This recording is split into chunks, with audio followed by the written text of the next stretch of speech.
Hey ho everyone, Ginger Gargoyle here with a how-to video.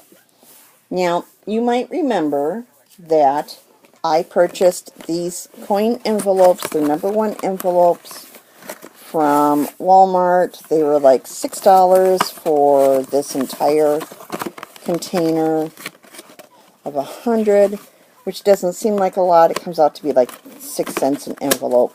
But I thought, what if I want to have it pretty? What if I'm using a particular paper pack and I want to use a complementary sheet of paper instead of this color? Because I want to use them in a book. Okay? And so I figured I would open them up. Now, the one thing I noticed is that the bottom flaps on these are really tight because it comes like this. Okay? This just flaps up. This is the gum side. These separate real easy, but this one is glued down so well, guys, that opening up the center part is the only way I could get my finger underneath to do this, and I still wound up ripping this bottom piece just a little bit. If I had my heat tool, I would probably do that. Next, I'm going to use my Ground Espresso Distress ink.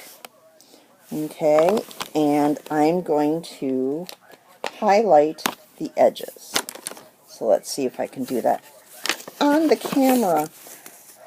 Now, what I like to do with my Tim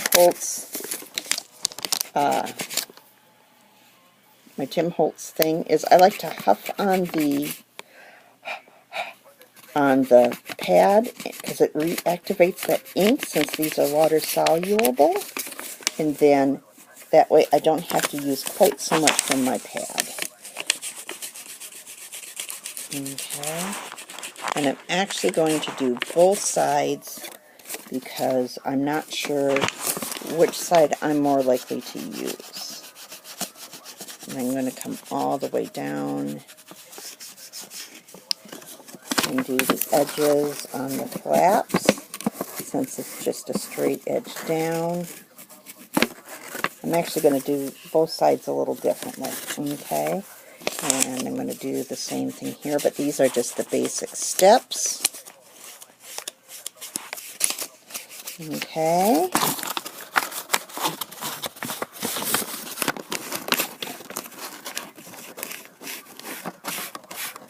Go all the way through and do these edges as well. You can see it's just enough to add a little bit of color. Not a lot of color, just a little bit of color.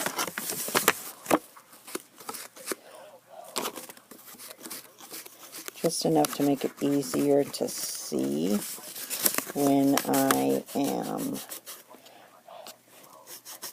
going to do what I'm going to do next.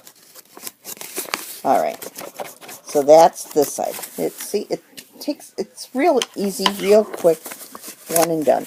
This side, I'll show you what happens when you just take the pad itself and rub it along the edge.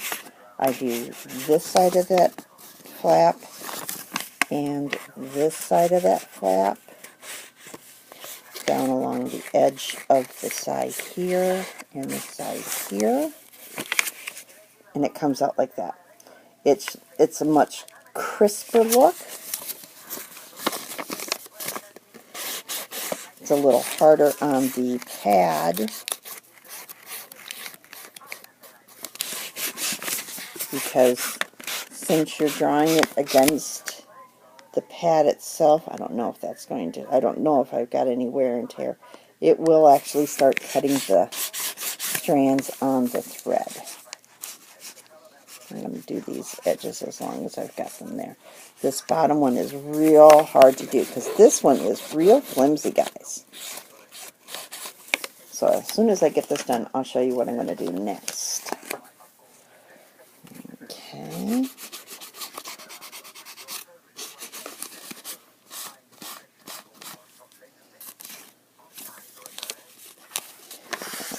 This edge.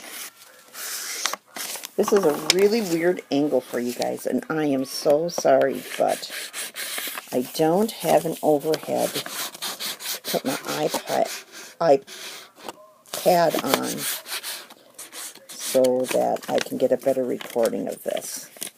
So, I beg your indulgence while I do this. Okay, so now that is completely done. Let's take a look at the difference. Okay, this is the side that I just used the pad and rubbed along the edges. You can see that the edges of these are nice and crisp with a couple of little oofs, but mostly they're nice and crisp. This side is a little more shadowy. Okay, so it all depends on which way you want it. I think I'm going to keep it on the crisp side because now you can see that I have my blue sticky mat for my Cricut. That's to hold my paper in place. I'm going to glue this on here. Now I tried using my clear glue that I bought, and I found it's really uncontrollable. It went all over the place on the first time that I did this, so I didn't want to run the risk of having it buckle the paper or the cardstock. This is just lightweight cardstock that I got from Hobby Lobby. And now I'm applying the glue on the back. Okay, you probably have seen this online. You put some glue on and then you just kind of smear it with the tip. I'm not squeezing it at this point. I'm just smearing that around. Smear, you know, it's that word that means to smear it with intention. You know, like you smear a bagel. Okay. You smear your cream cheese. You smear your butter. Okay, and then I am going to put this down. And it doesn't really matter which way it goes, just so long as I'm not running into anything that's already been cut, because this is a used piece of cardstock. I had used it on my scan and cut, but it had shifted, so it only cut a little bit, and then the whole thing shifted and it didn't work. So I figured, well, I'll keep that piece of paper, I'll have a use for it. So this is what I got. So now I need to cut this out. I'm not going to do that here. I will cut it out and then I will score it on these lines. Okay, and then that's going to be part 2.